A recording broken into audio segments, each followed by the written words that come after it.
అసలు పిల్లలు పుట్టకుండా ఉండడానికి ఆడవాళ్ళ రోల్ ఎంత?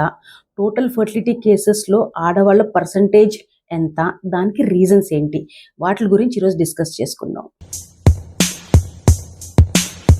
హలో ఫ్రెండ్స్, నేను మీ డాక్టర్ దుర్గా వైట్ల.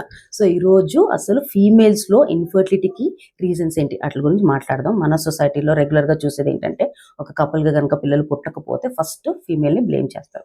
వాస్తవానికి పర్సంటేజ్ ప్రకారంగా చూసుకుంటే ఫీమేల్ ఇన్ఫర్టిలిటీ దాదాపు 40% కపుల్స్లో చూస్తాం. మేల్ ఇన్ఫర్టిలిటీ 40%లో చూస్తాం. అలాగే 20% unexplained or combined factor infertility అనేది చూస్తాం. So next coming to the reasons, అంటే ఫీమేల్స్లో ఎక్కడెక్కడ ప్రాబ్లం ఉండడం వల్ల ప్రెగ్నెన్సీ రావట్లేదు. దాంట్లో first and most common thing వచ్చేసి ఓవ్యులేషన్ డిస్ఫంక్షన్, అంటే ఎగ్ విడుదలలో ప్రాబ్లం. దాంట్లో మోస్ట్ కామన్ వచ్చేసి పాలిసిస్టిక్ ఓవరీస్. దీంట్లో ఏమవుతుందంటే ఇర్రెగ్యులర్ పీరియడ్స్ ఉండడం వల్ల ఎగ్ అనేది టైంకి రిలీజ్ అవ్వదు. సో ఎగ్ టైంకి రిలీజ్ అవ్వట్లేదు కాబట్టి ప్రెగ్నెన్సీ వచ్చే ఛాన్సెస్ తగ్గుతాయి.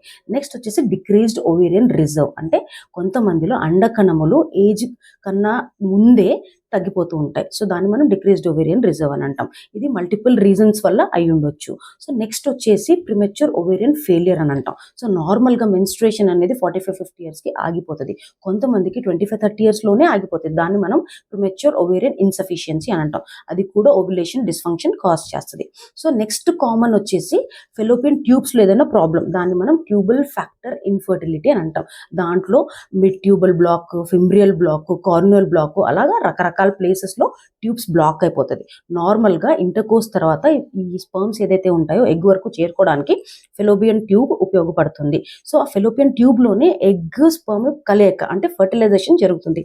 ఎప్పుడైతే ఇది బ్లాక్ ఉంటుందో అది జరగదు. సో దీనికి మల్టిపుల్ రీజన్స్ ఉంటాయి. Pelvic inflammatory disease, endometrial tuberculosis, అంతకు ముందు ఎక్టోపిక్ ప్రెగ్నెన్సీ ఏమన్నా అయ్యి దానికి సర్జరీ అయినా, ఇలా మల్టిపుల్ రీజన్స్ ఉంటాయి. నెక్స్ట్ వచ్చేసి యూట్రైన్ ఫ్యాక్టర్స్, అంటే మనం ట్యూబ్స్ అయిపోయింది, ఓవరీస్ అయిపోయింది, యూట్రస్ అంటే గర్భ సంచిలో ఏదన్నా ప్రాబ్లం ఉండొచ్చు. దాంట్లో కూడా మల్టిపుల్ టైప్స్ ఉంటాయి. లైక్ ఫైబ్రాయిడ్ యూట్రస్, దాంట్లో కూడా స్పెషల్లీ సబ్మ్యూకస్ ఫైబ్రాయిడ్, లేకపోతే లార్జ్ ఇంట్రామ్యూరల్ ఫైబ్రాయిడ్. నెక్స్ట్ వచ్చేసి పాలిప్స్, నార్మల్గా ఎండోమెట్రియంలో చిన్న చిన్న పాలిప్స్ డెవలప్ అవుతాయి కొంతమందిలో. అది కూడా 1 సెంటీమీటర్ కన్నా ఎక్కువ ఉంటే ఇంప్లాంటేషన్లో ప్రాబ్లం వచ్చే ఛాన్సెస్ ఉంటుంది. నెక్స్ట్ వచ్చేసి congenital uterine abnormalities, like septate uterus, bicornuate uterus, అలాంటి వాళ్ళలో కూడా ప్రెగ్నెన్సీ వచ్చే ఛాన్సెస్ కొంచెం తక్కువ ఉంటాయి. అది కాకుండా థిన్ ఎండోమెట్రియం, కొంతమందిలో ఎండోమెట్రియము పల్చగా ఉంటుంది. నార్మల్గా 8 mm అలా ఉండాలి, కొంతమందికి అది 6 mm 7 mm అలా ఉంటుంది. అలాంటి వాళ్ళలో కూడా ఇంప్లాంటేషన్స్లో ప్రాబ్లం వచ్చే ఛాన్సెస్ ఉంటుంది. నెక్స్ట్ వచ్చేసి అడినోమయోసిస్, అంటే గర్భసంచి వాపు.